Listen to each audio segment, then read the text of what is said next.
So I think we need to take a more in-depth look at the Scandinavian region, because the fact that Denmark is somehow able to get up a few cities and not let Sweden continue to cockblock them like they did from the very beginning, it's kind of interesting, and it's a pretty interesting area that I think could tip the balance of power within this game. Now, I don't actually believe just yet that one of these two nations could win this campaign and win over all of Europe, at least in terms of, I don't know, a science victory or something like that, which I think is the only plausible victory at this point. But I think, like I said, I think they kind of have a very interesting kind of balance of power here, that they could let someone very strong, depending on like what happens, depending on the wars, depending on the alliances, one of these two nations, I think, is going to play a role in either stopping someone else from winning, maybe causing one civ to have to do something a little bit differently, which might make them fall. Like, for instance, Poland. Poland, I think, has a pretty good opportunity here to win. Maybe. Well, Poland might get dragged into a war with Sweden. And maybe that war with Sweden is going to slow down Poland's productivity of spaceship parts or I guess scientific advancements, and that maybe would allow Babylon to win. That's kind of what I mean. I have a feeling that maybe one of these two nations could possibly lead us, or I guess cause the victory, just because they are in a very interesting location. They're smack dab right in the middle of the map, and at least they're surrounded by some pretty interesting civs like England, as well as Poland, as well as, I mean, somewhat Rome, but not so much Rome. Germany, which is always an interesting choice. I know you guys are all very much rooting for Germany, and Germany is getting up a lot of their settlers, and they are going to be getting a little bit more cities, I think, in the next few videos, so we'll see. But anyways, let's go ahead and continue on. So it actually looks like Harold has a little bit more of an army than anyone else, and I know that the game's going to constantly drag me back to the Iberian war, and also over the break I went ahead and switched around some settings, because I know that, you know, someone suggested it down in the section below, in the comment section, and it was a very good idea. Instead of turning on quick combat, I allowed for combat to happen, the animations for combat to happen, but I turned off the movement, or I guess I turned on quick movement. So, because then we don't really need to see that anymore. At this point, it's like, okay, that's kind of the, I mean, we want to watch the wars. I understand that. I mean, to me, the wars are the most interesting part. So I do want to watch the war animations, and, you know, obviously having these guys, you know, these people move around, these units move around isn't the most entertaining thing. So Russia has gotten up the mosque of Jean, I believe. So I don't know exactly how this is going to play out between Harolds and Sweden. I cannot remember. What is your name? Gustavus? Well, it looks like Denmark is actually looking a little bit more powerful. Now, how exactly can Denmark use their unique ability? They can. They will not get a penalty for attacking, or I guess embarking and attacking cities. So that could be something, as well as they can, like, I guess, move from sea to land in one turn, as well as vice versa, from land to sea and continue off. I believe. So that could be interesting if they decide to do some sort of naval invasion somewhere, but I don't think that's going to really come into play, unless, of course, you're talking about Sigtuna, which I think that the AI is going to choose to go for a, I don't know, more of a land-based strategy. I don't think that they would try to land anything out here in the sea and try to attack from there, just because, I mean, most of Denmark's cities and units are already on the same, I guess, land region that Sweden is in as well. So, I mean, that's something to take note of. But also, you know, another thing is that there are caravans up. There are caravans. So I think that, you know, for some of these nations that are kind of close by to each other, for instance, you know, Portugal and Spain, you know, because they have, well, Portugal definitely. Portugal really only, well, I guess right now Spain does too. They only have the opposite civ to trade with. They don't have any other choices at the moment. It's still too early on in the game for them to trade anywhere else, because Spain, I guess, could trade with the god Florence, the ultimate city-state of Florence, who is probably going to win this game because he settled the city like 50 turns after the start date. But yeah, I mean, Isabella doesn't really have anyone to trade with but Portugal also. So that's kind of what's making me think here that more than likely, I don't think, and I missed those two notifications. I don't think it was much of I don't think it was anything, but I think that more than likely they are not going to get dragged into war anytime soon. Not until these two nations have a little bit more, I guess, more naval cargo ships. As soon as Denmark is trading with the Celts and maybe Sweden, Sweden's going to have an interesting time. I mean, they're going to have to trade with, oh, I guess they could trade with Cologne of Germany, as well as maybe Poland here. Yeah, they could probably do that. And we have, of course, Arabia's throwing down more religious stuff, as well as, oh yeah, Arabia's going hard. Wow, Arabia's going hard. And Spain is still, I guess they're still trying. They're still trying for this French city. They're not giving up. Even though they took the French city of Troyes, they're not stopping. They're still going extremely hard. So how are religions doing? How are religions doing? Because we haven't checked in a while. What's going on with this? World religion. So far, we have Poland at number 1. Wow, Judaism is beast. And Arabia actually is lagging behind. Maybe that's why we just saw a couple of those notifications that they have reformed their religion. I guess they're lagging behind. Makes sense. I am very surprised that Egypt is not number 1. I guess Babylon as well, but mainly Egypt. Poland is dominating, and I think the only reason why Poland is dominating, though, is you have to remember that this is a very dense area of population. For cities like, well, clearly, I think Egypt would be the dominant religion, but there's no people. There's no population within this region. There is like immediately, what is this? 4, 7, 8, maybe 8 cities within their own world. I don't think Egypt has discovered, clearly Egypt has discovered Babylon. And for some reason, I think Egypt is going to go try to convert the holy city of Confucianism. Babylon has control over. Greece has replaced Venice as an ally of Prague, okay, and the Netherlands and Venice have made a public declaration of friendship. I think that's probably what we missed. We probably missed a public declaration of friendship, and we could just go here. So we have Venice allied to, it looks like, Russia, the Netherlands, and Poland. Very interesting, because I'm wondering if this is going to maybe stop the progression of Rome up the Italian peninsula. I mean, Rome is continuing to grow. They did land in Sardinia, and more than likely, I think they're going to possibly land in Sicily, unless, of course, this guy is out on his way in the Mediterranean. He might be going over here towards northern Africa. He might be going over here trying to find a spot in this region. That would be interesting. Carthage is about to spread in again. So yeah, and oh my gosh, a new Danish city has just been thrown up in the eastern part of Scandinavia. Oh, I guess the eastern, just east of Scandinavia. Wow, and Harun al-Rashid took the Petra away from Ramses. Wow, that's a big one. That is a very, very big one, because this is whoa, that's a huge development, because with the Petra, I really think that Egypt could have been possibly unstoppable. It would have been between, I think, maybe Babylon and Egypt, but damn, because Arabia stole, I mean, they really did. They stole the Petra. Arabia doesn't even need the Petra. They barely need it. There's only a few, I mean, I guess Baghdad is in a very good location for Petra. This city is as well, and more than likely they will get up another settler somewhere in the middle of the Arabian Peninsula.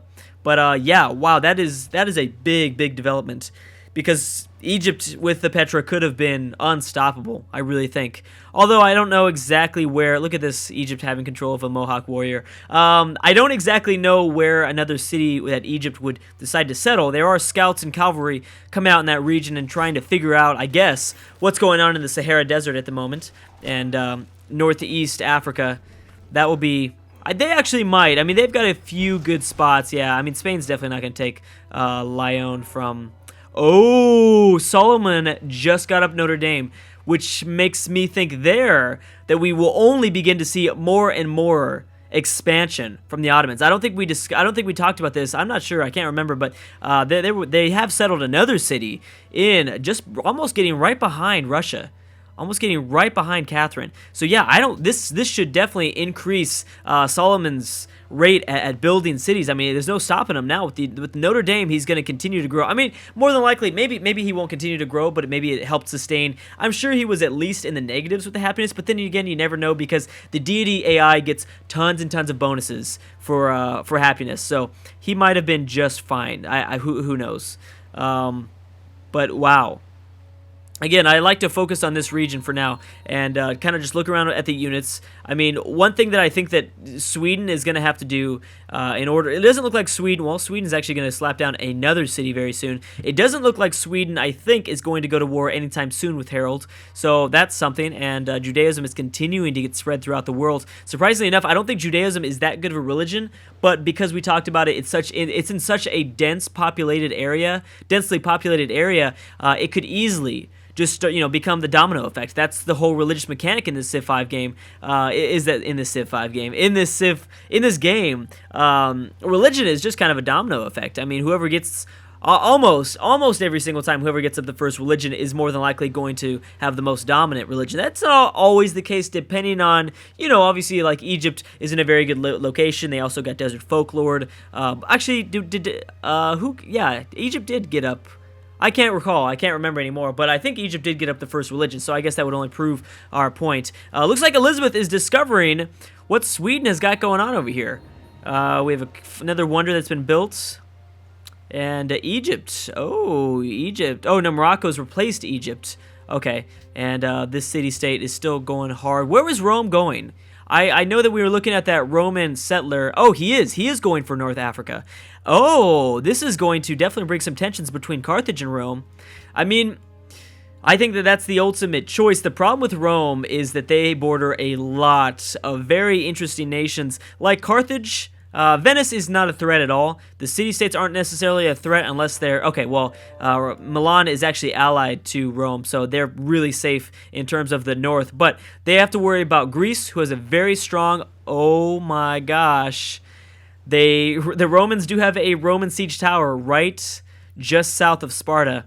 But we have to remember that Greece does have a very big army. The thing about Greece, though, is that most of their army is up north. They are up north, and I don't think that the AI is going to be able to navigate through these city-state lands to get and kind of protect Sparta. With the fall of Sparta, we could easily see Athens drop as well, because at that point, what's going to stop them? You know what I mean? What's honestly going to stop Rome from just sweeping in and getting Athens? And there's a very nice road leading straight into the capital of Greece. That would be a huge event. I don't know. I think we're still waiting. I think by the time, I think a few turns after turn 100, I think we're going to see a lot of wars start to break out. I believe. That is, of course, my assumption.